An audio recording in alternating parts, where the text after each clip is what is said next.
5 weeks off, MotoGP is back. First up to start part 2 of 2023 is the British GP, and as the paddock makes a little trip from mainland Europe across the channel, here is what to look out for ahead of Silverstone. Should we play a song? Pecco Bagnaia closed off the first part of the season with 3 wins and 3 second place finishes across the races and Tissot sprints during the triple header, resulting in a 35-point lead over his nearest challengers. With that in mind, Bagnaia comes into Silverstone as red-hot favourite and will be aiming to repeat his victory as he did 1 year ago to really pull himself clear of the chasing pack and put himself out of touching distance in the championship. However, the in-form Jorge Martin will be aiming to peg that gap and reel Bagnaia back in. 3 podiums in the last 4 races have launched the Spaniard into title contention, but a tough weekend at Assen has allowed the Pramac rider to slip back, so he'll need a strong weekend at Silverstone to begin clawing back the world champion's advantage. One rider Bagnaia will be keeping his eye on is fellow VR46 Academy rider Marco Bezzecchi. The Italian sophomore has been a revelation in 2023, picking up 2 wins including a Tissot sprint victory at Assen. He followed his good friend and Ducati stablemate Bagnaia home in the race at Assen, but has shown that on his day he can be unstoppable. So Bez will need more days like Termas and Le Mans and less days like Jerez to put Bagnaia, along with Martin, under pressure. Brad Binder made a small but significant breakthrough at Assen with his RC16. He and his team cured an issue that caused front locking when going into the corner. This has given the South African confidence ahead of the second part of the year that he and the Austrian factory can become more competitive. However, Binder sets 80 points off the championship lead, and with this breakthrough we could see the orange bikes creating more of a headache for the Bologna Bullets, more than they already have in 2023, and Silverstone will give us the perfect glimpse into how the rest of the season can play out for Binder and teammate Jack Miller. First MotoGP podium for Aprilia in 2021, and Vinales coming within touching distance of his first win with the Newali factory in 2022. It's safe to say the RSGP works incredibly well and is suited to the fast and flowing nature of Silverstone. Aleix Espargaro comes into the British GP weekend on a high after scoring his first podium of the year at Assen and ready to right the wrongs of last year, where he looked the rider to beat before fracturing his heel in a fast crash at Abbey Corner during FP4.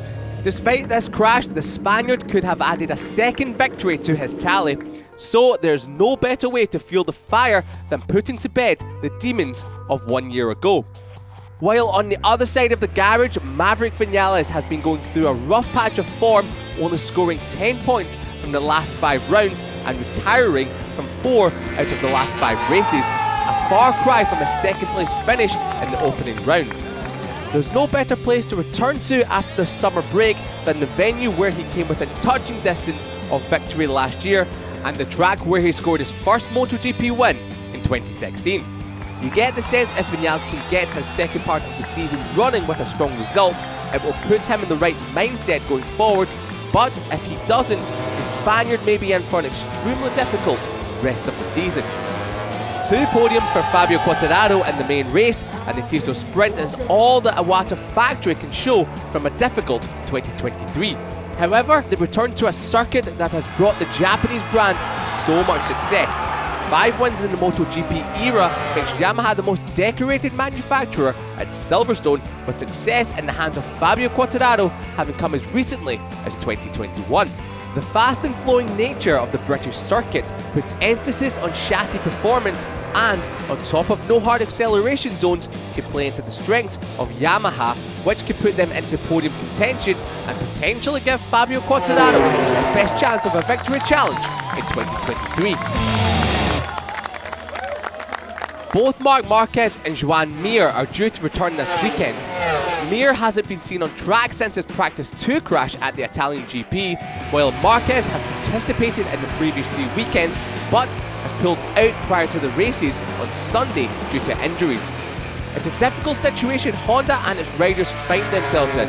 Injuries have plagued their season, with 3 of their 4 riders missing in action at various points of the year. Marquez and Mir only have 20 points between them, with the 2020 champion Mir struggling to adapt to the RC230V, while Marquez has been providing miracles on a bike that doesn't suit his style. The crux of the matter is, the bike doesn't give feedback the rider is seeking, and in turn provides little confidence. That being said, 5 weeks off may have given the riders and the personnel inside the team the chance to recuperate and reset, which sometimes is the best thing after a difficult beginning to a season. But there are still more questions than answers. Will Marquez be willing to push to the limits and reel himself in that 0.5% to bag some good points? And will the time to recover have given Mir the chance to restock and assess the best way to get the most out of the RC230V? Only time will tell.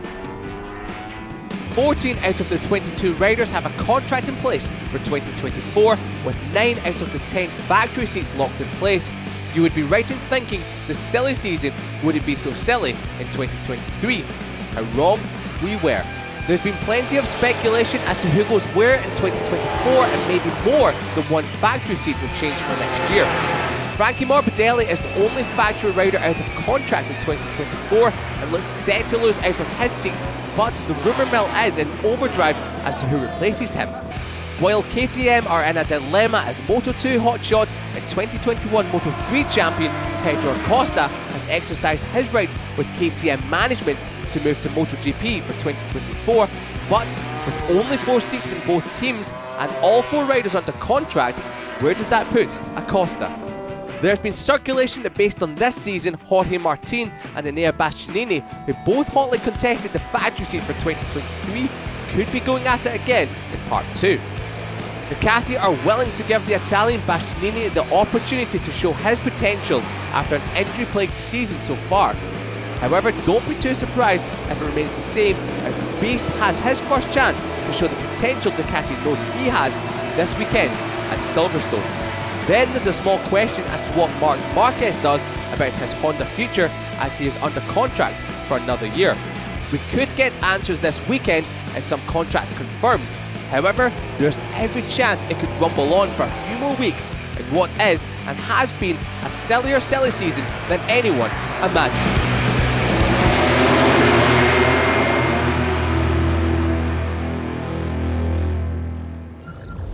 If you love MotoGP videos, like and subscribe.